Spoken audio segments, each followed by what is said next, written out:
इंसान पे जब मन हावी होता है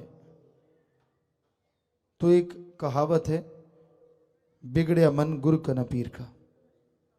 मन जब अपनी आई पे आता है, कोई गुरु के परोपकार, उसकी कृपा दृष्टि, उसका रहमो करम सब भुला देता है।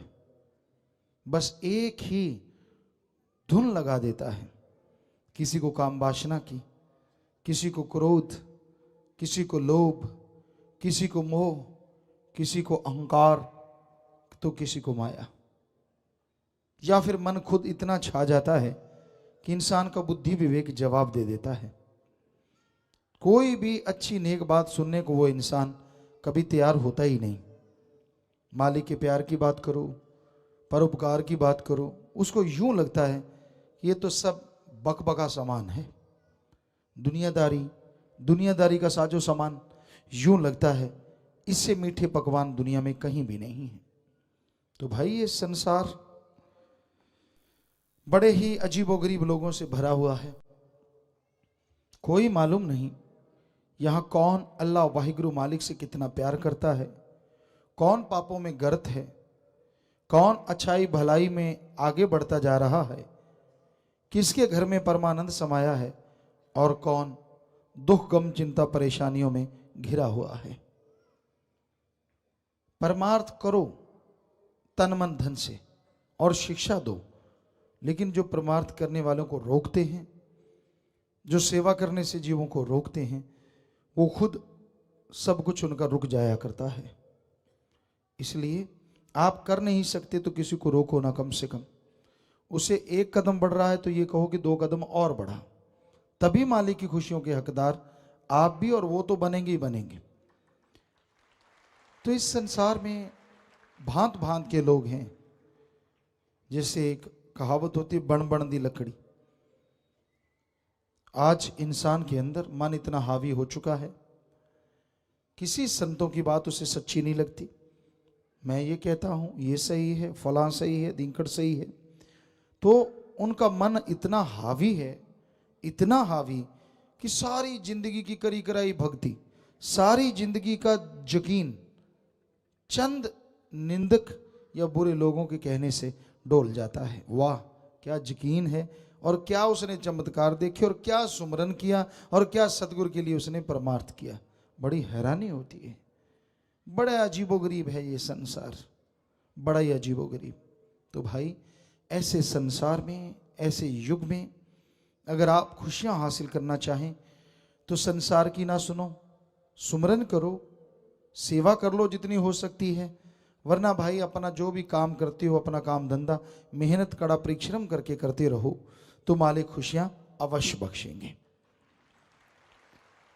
किसी के कहने से किसी को दुख नहीं आता। आदमी जब बुरे कर्म किसी के कहने से करता है, जब मन के पीछे चलता है, तो दुख भोगता है, सारी दातें सारी खुशियां बुला देता है। वो जिंदगी के क्षण भूल जाता है कि सतगुरु मालिक अगर रहमत ना करता तो क्या होता। जिंदगी तिनकों की तरह बिखर जाती, पता नहीं कितना दुख उठाना पड़ता। मौत जैसे भयानक कर्म मालिक काटने वाले। लेकिन जब मन हावी हो जाए, मनमते लोगों की सोहबत करे और उनको सही बताए कि ये मनमते लोग बिल्कुल सही हैं, समझ लो उसका बेड़ा गर्क होने वाला है। क्योंकि मालिक के अपने सतगुरु मौला का जो नहीं बन सकता, वो संसार में किसी का नहीं बन सकता। और सतगुरु के वचन जो नहीं सुनता, अमल कैसे करेगा। बेपरवाह जी फरमाया करते कि कुछ एक लोग ऐसे होते हैं जो अमल नहीं करते, सिर्फ खाली ढोल, खाली लिफाफा, अंदर कुछ नहीं होता। तो ऐसे लोग धीरे धीरे सामने आ रहे हैं। चंदे के लोग, बेपरवाह जी ने बोला, इससे ज्यादा तो नहीं हो सकता।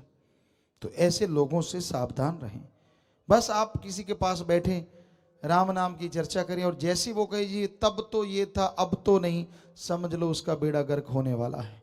क्योंकि वो कहने वाला ये क्यों भूल जाता है कि उसने तब ऐसा था, उस तब में ही उस तब वाले ने कहा हम थे, हम हैं और हम ही रहेंगे।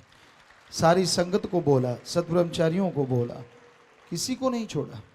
तो समझ लो उसका वो एंड बिल्कुल किनारे पे पहुंच चुका है, मन और मनमते लोगों की सोहबत कर करके। होना तो ये चाहिए, तेनू यार नाल की, तेनू चोर नाल की, तू अपनी निवेड़ तेनू होर नाल की। हर किसी का अपना अपना कर्म है। एक ही माँ बाप के दो बच्चे दो तरह के कर्म लिखवा के आते हैं, एक दोजक में जलता है और एक स्वर्ग जन्नत में जाता है, ये हकीकत है।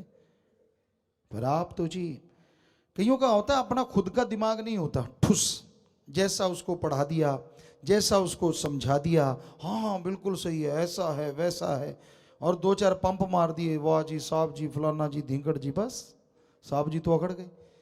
तो भाई अपने सदगुरु मुर्शिद के परोपकारों को भुलाओ ना। हम तो अपनी बात कहते हैं कि मुर्शिद कामिल का ऋण अरबों जाने भी दें तो भी चुकाया नहीं जा सकता।